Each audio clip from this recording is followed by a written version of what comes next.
Assalamualaikum and a very good morning to all my dear students. How are you doing today? I hope you are doing fine, staying safe at home with your family.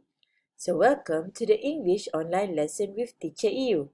Today we are going to learn Unit 8 of the Year 6 syllabus and we are going to read a story, Hansel and Gretel. We are going to use the textbook page 82 as our reference. In this lesson, you are going to, number 1, learn some vocabulary.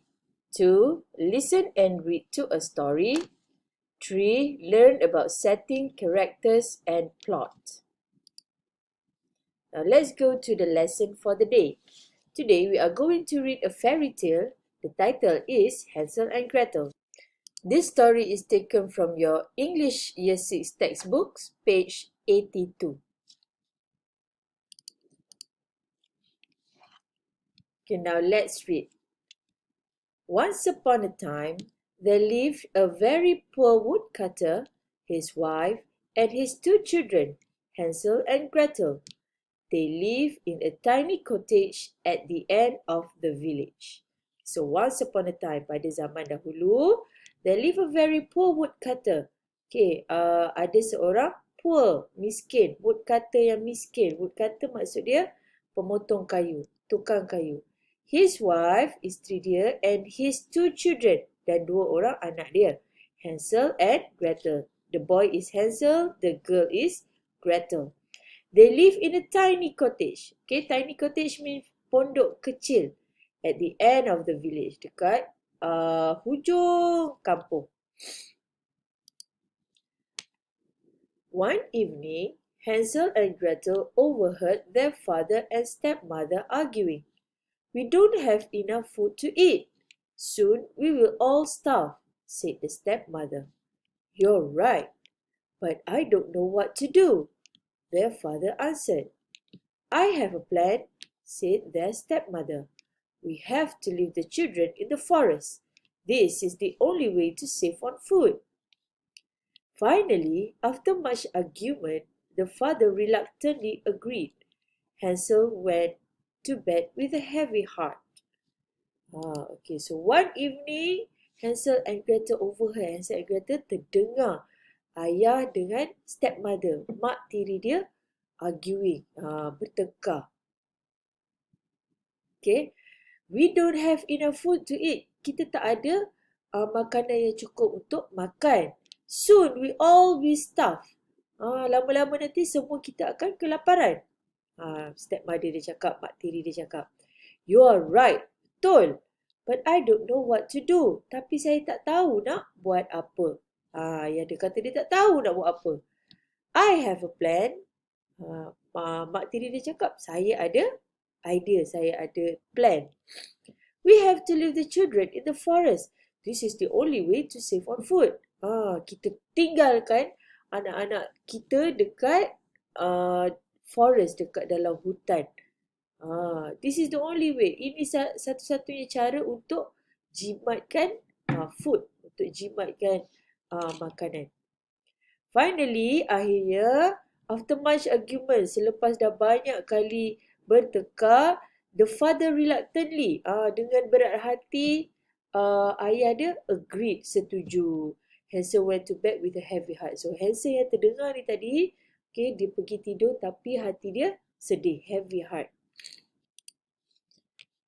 The next morning, Hansel and Gretel were taken to the forest. Hansel kept some breadcrumbs in his pocket. He dropped them along the way without his parents' knowledge. He hoped to find the way home. "Children, wait here. Your father and I are going to collect some firewood," said the stepmother. Hansel, however, knew that they would never return. So, on the next morning, keesokan paginya, Hansel and Gretel were taken to the forest. Hansel and Gretel ni dibawa ke forest, ke dalam hutan.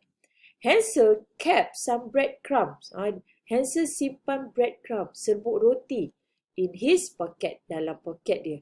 He dropped them along the way without his parents' knowledge. So, along the way, sepanjang jalan dia pergi forest tu, he dropped the breadcrumbs. Dia jatuhkan breadcrumbs tu.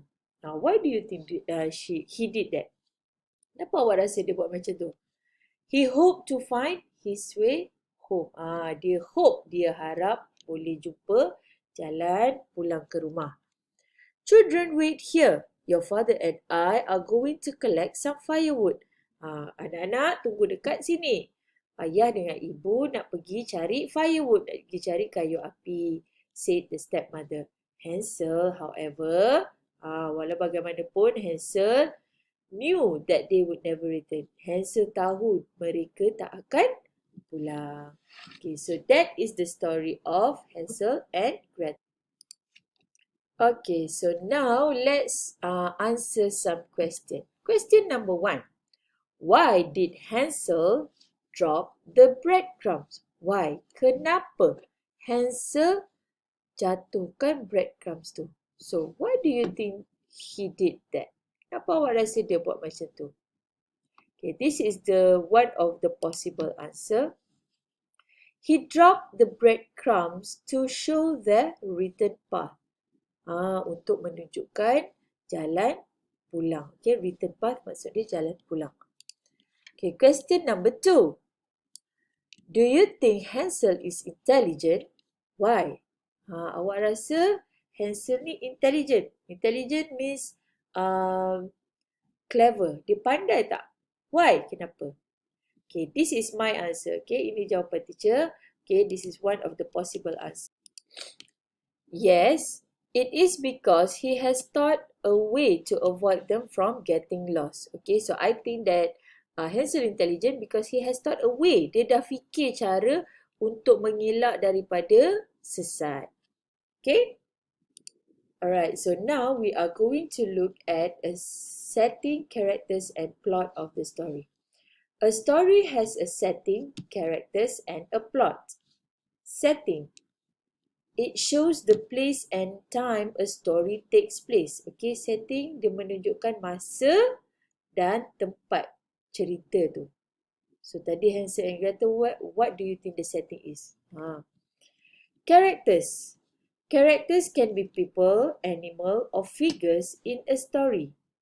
There are main characters and supporting characters. Okay, characters ni dia cerita pasal people, pasal orang, pasal animal, haiwan ataupun figures in a story, dalam sesuatu cerita.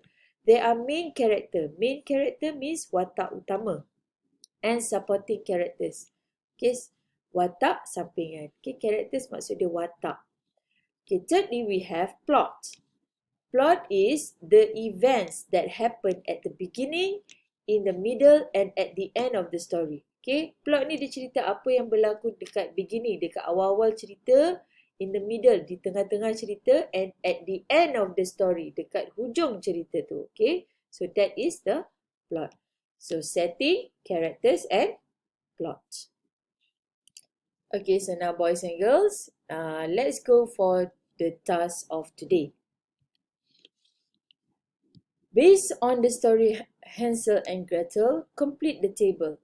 Okay, so we have a table here, setting. Okay, where did the story take place? Okay, cerita Hansel and Gretel tu dekat mana? Awak rasa tempat dia. So you write your answer here. Characters, watak. Apa watak yang ada dalam cerita Hansel and Gretel tadi? Okay, so fill in your answers in the blanks here. Lastly, plot. Okay, what happened at the beginning of the story? What happened in the middle of the story? And lastly, what happened at the end of the story? Okay, so I hope you can copy this table and complete this table in your pink exercise book. Okay. Alright, so that's all guys. So if you have any questions, feel free to ask me through the Telegram or WhatsApp. So take care and don't forget to study. Goodbye.